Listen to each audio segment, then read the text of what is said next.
Hi పిల్లలు, welcome to అనగనగా ఓ కథ. ఇవాల్టి మన కథ పేరు ఈర్ష్యాపరుడు. ఒక రాజు దగ్గర సుంకన్న వెంకన్న అనే తోటమాలులు ఉండేవారు. ఒకనాడు సుంకన్న చెట్ల పాదుల్లో నీళ్లు పోస్తూ ఉండగా ఏదో వస్తువు తళతళమంటూ మెరిసింది. అతడు దాన్ని పైకి తీసి చూశాడు. అది ఒక బంగారు హారం. కానీ కొన్నాళ్లుగా మట్టి అడుగున పడి ఉండటంతో అక్కడక్కడ మకిలి పట్టి ఉన్నది.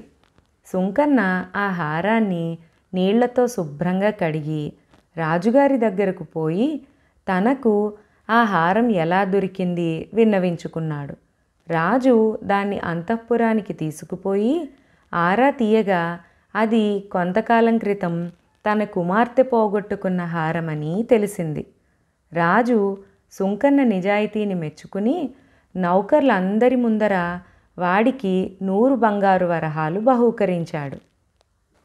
సుంకన్నను రాజుగారు అందరి ఎదుట గొప్పగా ప్రశంసించటం, బహుమానం ఇవ్వడం వెంకన్నకు చాలా బాధ కలిగించింది.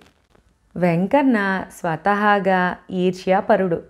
తోటమాలి పనికి గాను రాజుగారు ఇచ్చే జీతం డబ్బులతో సుఖంగా జీవితం జరిగిపోతున్నా అతడికి ఏదో విధంగా రాజుగారిని మెప్పించి వీలైతే ఆస్థానంలోనే పెద్ద ఉద్యోగం సంపాదించాలనే ఆశ ఉండేది. కానీ వాడికి ఏనాడు రాజుగారికి ఎదుటపడే అవకాశం చిక్కలేదు. రాజుగారితో ఒక్కసారి నేను మాట్లాడే వీలు చిక్కిందంటే ఆయన్ని నా తెలివితేటలతో మెప్పించి ఏ ఆస్థాన ఉద్యోగినో అయిపోగలను. ఈ తోటమాలి పని ఎన్నాళ్ళు చేస్తే మాత్రం ధనమా కీర్తా అంటూ ఉండేవాడు వెంకన్న తన భార్యతో. ఇప్పుడు రాజుగారు సుంకన్నను మెచ్చుకుని 100 వరహాలు బహూకరించడంతో వెంకన్న మనసులో రకరకాల ఆలోచనలు మెదిలాయి. వాడు ఆరోగ్యం సరిగా లేదని ఉద్యోగానికి 1 వారం రోజులు సెలవు పెట్టి దీర్ఘంగా ఆలోచించి తిరుగులేదని భావించిన ఒక పథకం వేశాడు. ఆ ప్రకారం వాడు భార్యకు నచ్చజెప్పి ఆమె మెడలో ఉన్న గొలుసును ఉద్యానవనంలోని ఒక చెట్టు పాదులో పూడ్చిపెట్టాడు.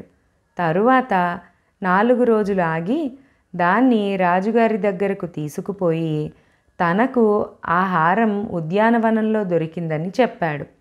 రాజు రాణి దగ్గరకు వెళ్ళి కోపంగా, అంతఃపురంలోని ఆడవాళ్లకు ఈ మధ్య అతిగా మతిమరుపు పట్టినట్టుంది. ఉద్యానవనంలో ఇలా అడపాదడపా నగలు పారేసుకోవడం ఏమిటి అన్నాడు. రాణి గొలుసును అంతఃపురంలోని ఆడవాళ్ళందరికీ చూపించింది. వాళ్ళు మాది కాదంటే మాది కాదు అన్నారు. రాజు ఆశ్చర్యపోయి మర్నాడు ఆస్థాన స్వర్ణకారుణ్ణి పిలిపించి గొలుసును పరీక్ష చేసి చూడమన్నాడు.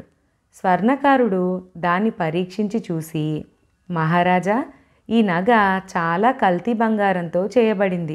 ఇది తమ అంతఃపురంలోని వారిదై ఉండే అవకాశం ఏమాత్రం లేదు అన్నాడు. రాజు ఆలోచనలో పడ్డాడు. ఉద్యానవనంలోకి అంతఃపుర స్త్రీలు తప్ప బయటి వారెవ్వరూ వచ్చే అవకాశం లేదు.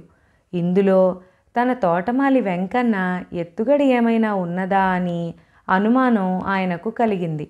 ఆ రాత్రి రాజు నియమించిన భటుడొకడు వెంకన్న ఇంటికి కాపలా వేశాడు.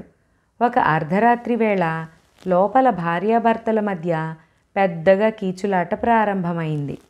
వద్దన్నా వినకుండా నా మెడలో గొలుసు కాస్త రాజుగారికి ఇచ్చావు, మరి ఆయన బహుమతి ఇచ్చేటప్పుడు నా వస్తువు నాకొచ్చేదెప్పుడు అని వెంకన్న భార్య కోపంగా భర్తను అడిగింది. అంత వేగిర పడకు, ఆయన తీరని పనుల్లో మునిగి ఉంటాడు. గొలుసు అంతఃపురంలో ఎవరిది కాదని తెలుసుకున్నాక దానిని ఖజానాకు పంపి నాకు సుంకన్న కన్నా రెట్టింపు బహుమానం ఇస్తాడు. అదృష్టం బావుంటే మరేదైనా పెద్ద ఉద్యోగం కూడా ఇవ్వచ్చు అన్నాడు వెంకన్న. భటుడి మాటలు విని ఉదయాన్నే ఈ సంగతి రాజుగారికి చెప్పాడు. రాజు వెంకన్నను పిలిపించి, నీకు దొరికిన బంగారు గొలుసు అంతఃపురంలో గదులు ఊడ్చే పని మనిషిదని తెలిసి ఆవిడకు ఇచ్చేశాము. ఆవిడ నీ ధర్మబుద్ధికి మెచ్చి తన తాహతుకు తగ్గ బహుమానం పంపింది. ఎక్కడది అంటూ పక్కన ఉన్న భటుడికేసి చూశాడు. భటుడు లోపలి గదుల్లోకి పోయి ఒక సరికొత్త చీపురుకట్ట తెచ్చి వెంకన్నకు ఇచ్చాడు. వెంకన్న నివ్వెరపోయి 1-2 క్షణాల తరువాత తెప్పరిల్లి రాజుకు నమస్కరించి తన తప్పు తెలుసుకుని తల వంచుకుని ఇంటి దారి పట్టాడు. ఇంతటితో కథ సమాప్తం. మరొక మంచి కథతో మళ్ళీ కలుసుకుందాం.